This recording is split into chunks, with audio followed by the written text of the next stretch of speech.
Привет, вы на канале Яхты на колесах, меня зовут Антон, а мы в Германии на выставке Caravan Salon Düsseldorf 2022. И сегодня у нас обзор очень странного автодома, если его так можно назвать. Ну, то есть признаки автодома, конечно, у него есть, но штука все-таки это странная. Bürstner Lineo 510 Electric. Электрик, потому что он электрический, как вы могли догадаться.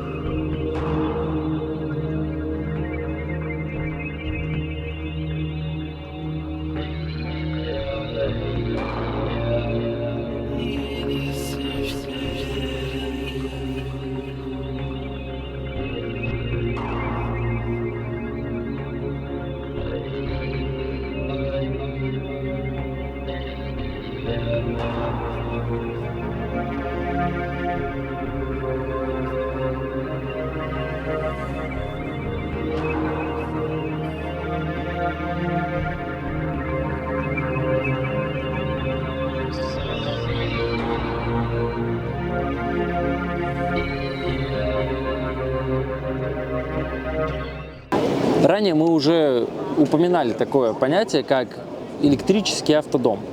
Но когда мы касались этой темы, имелось в виду, что автодом, само жилое пространство, все максимально работает от электричества, а само шасси, естественно, дизельное. Так вот, в данном случае это у нас электрический автодом с точки зрения того, что само шасси Ford Transit электрическое, это электромобиль. Вы, наверное, так подумали, а нет же Ford Transit, чтобы был электромобиль, и вообще чуть откуда это появилось. На самом деле его действительно не особо существует, это просто концепт, как бы на перспективу, который Ford представили буквально вот 2 месяца назад, в середине июля, презентовали, что вот у нас теперь есть электрический Ford Transit. Точнее, будет. А Bürstner подсуетились и, собственно говоря, как-то поженили вот этот фургон транзитовский с своим жилым модулем, жилым пространством, уже до этого существующей моделью Lineo. Все это очень странное решение, конечно, потому что запас хода, как нам сказали, поскольку это все концепт, даже никто не взвешивал, никто не знает, сколько это весит до конца, сколько оно едет. И запас хода по задумке тут примерно 300-400 километров. Как бы автодом, как правило, ты едешь 1000 километров за сутки, а тут 300-400. Ну ладно, можно зарядиться. Если у вас есть быстрая зарядка, то 50% по-моему, аккумулятора можно зарядить за 30 минут. Это, допустим, окей. Но быстрая зарядка есть далеко не везде, не всегда. В России вообще непонятно, она где существует. На обычной розетке он будет заряжаться 8 часов. То есть мы 3 часа едем, 8 часов заряжаемся. Вот такая какая-то концепция. Спросите, зачем мы вообще это снимаем? Вот мы показываем то, что сенсацией является на выставке. Хотелось бы это как-то вместе посмотреть, обсудить в комментариях. Это прям тут очереди вчера были. Сегодня тоже вы можете видеть, что ходит много народу. У меня даже не будет очень сильно много времени, чтобы внутри это все посмотреть и показать. Но, тем не менее, раз это новинка, раз это какая-то сенсация, вообще в целом сейчас модные электромобили, экологические какие-то решения, экологичные, вот поэтому мы ее смотрим. Как только мы дошли до самого жилого пространства, на самом деле здесь какой-то информации особо сильно нет, в интернете ее нет, на стенде там просто написаны какие-то базовые параметры, поэтому все, что я буду рассказывать, насколько это возможно, даже, наверное, не будет особой подробной информации по ссылочке в описании, потому что тут ее просто не особо есть, поэтому все, что своими глазами видим, о том мы будем рассказывать.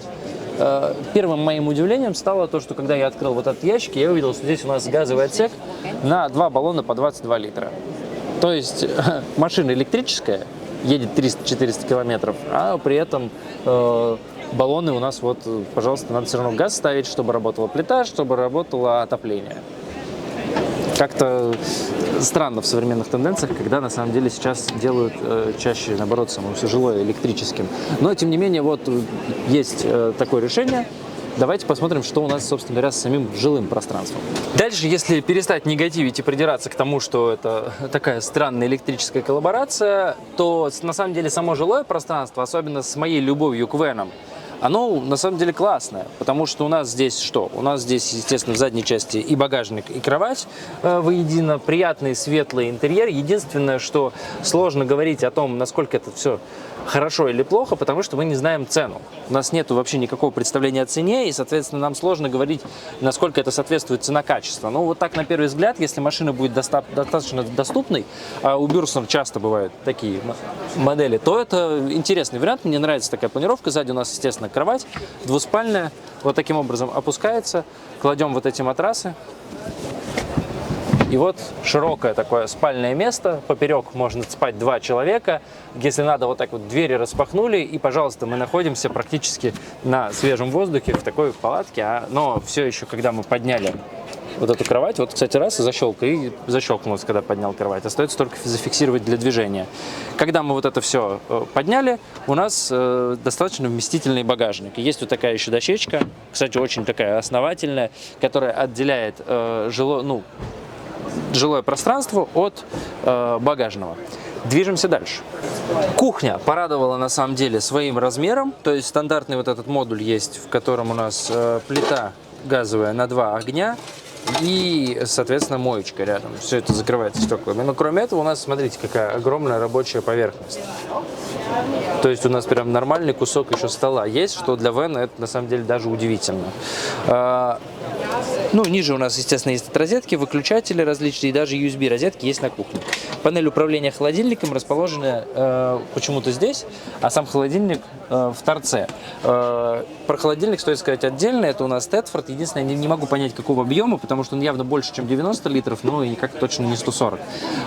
Какой-то промежуточный вариант, но он у нас компрессорный. Вот, спасибо на этом. Хотя бы холодильник компрессорный, работает от электричества, не расходует газ, и как бы хороший, эффективный электрический холодильник, примерно как у вас всегда дома стоит. Ниже на кухне есть ящики с лоточек для столовых приборов. Все, естественно, с доводчиками, ручки, замки, фиксаторы. Все по классике. Следующий интересный момент – санузел. Весьма любопытная дверь. Выглядит изящно, цельно в общем всем интерьере. Чтобы ее открыть, надо надавить на нее посерединке, и она вот такой гармошкой складывается. То есть это и не вот эта вот складная, сдвижная такая жалюзийная какая-то гармошка, и при этом не дверь, которая перекрывает проход.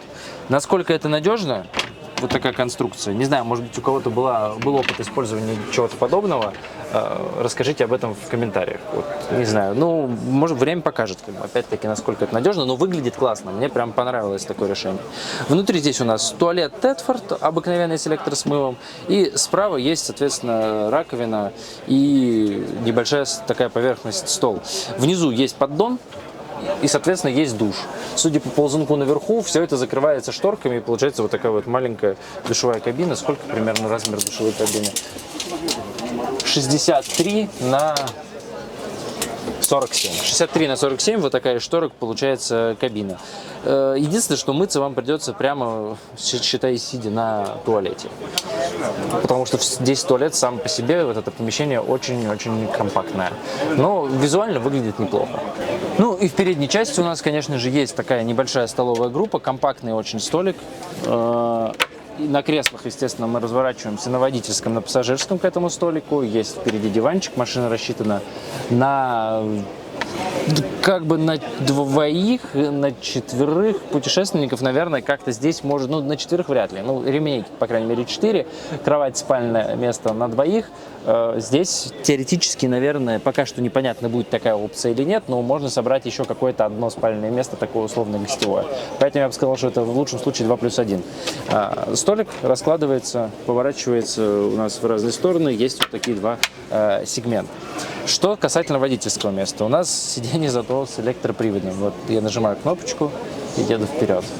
Комфортно, классно. Поднимаю подушку и даже начинаю засыпать и расслабляться, потому что все делает кресло за меня. Электрические кресла, на самом деле, в автодомах обычно все надо делать руками, даже в Мерседесах. Это большая редкость, поэтому это, конечно, радует. Не понимаю, почему так редко это делают, особенно в премиальных. Сама кабина Ford Transit, ничего такого особо выдающегося не вижу. Обыкновенный транзит, простой, такой кондовый, за исключением того, что визуально, по крайней мере. Но по помощникам на руле, по крайней мере, есть кнопки Speed Limit, Cruise Control адаптивный, который может сам удерживать расстояние до впереди идущего автомобиля. Ну и вот такая огромная мультимедийная система, большой экран. Я так понимаю, что здесь есть у нас и навигация встроенная какая-то, и здесь же мы управляем климат-контролем, и медиаплеер, и даже, наверное, да, здесь должен быть CarPlay. Да, здесь есть CarPlay, здесь есть Android Auto, ну, в общем, все вот эти вот современные штучки есть на этом экране. Камера заднего вида предустановлена и интересная ручка переключения передач, вот такая шайба по типу там а-ля как на Range Rover'ах, я не знаю, на Хевалах вот этих китайских. В общем, можно в комментариях это обсудить, напишите мне, как правильно произносится этот бренд китайских автомобилей, если я сказал неверно. Ну, в общем, вот по типу вот таких вот у нас шайбы переключаются здесь передачи. Но опять-таки помним, что это все электрическое, так что, наверное, у машины должна быть хорошая динамика, но все еще маленький запас хода. По левому борту у нас лючок для такого подключения к сети, но это для подключения к сети самого жилого пространства, то, что у нас обычно есть в автодомах. Выпускное отверстие печи Трума, газовый, и, соответственно, лючок биотуалета. Здесь у нас, да, все в целом по классике. Обыкновенная 20-литровая кассета от Тетфорд. По правому борту у нас заливная горловина для чистой воды. Сколько объем чистой воды, мы, к сожалению, не знаем. И, наверное, это еще все будет решаться и меняться. Но, судя по всему, по объему бака, который я там увидел внутри, это где-то либо 100 литров, 120, ну что-то вроде того. Скорее, может быть, даже 80. Ну, где-то такой, короче, примерно объем бака, судя по жилому пространству, здесь у нас будет. Соответственно, бак сточных вод у нас там на 20 литров, как правило, меньше. В общем-то, на этом плюс-минус по бортам все. Здесь у нас только дверь и еще одна дверь. Ну, а спереди у нас Ford Transit.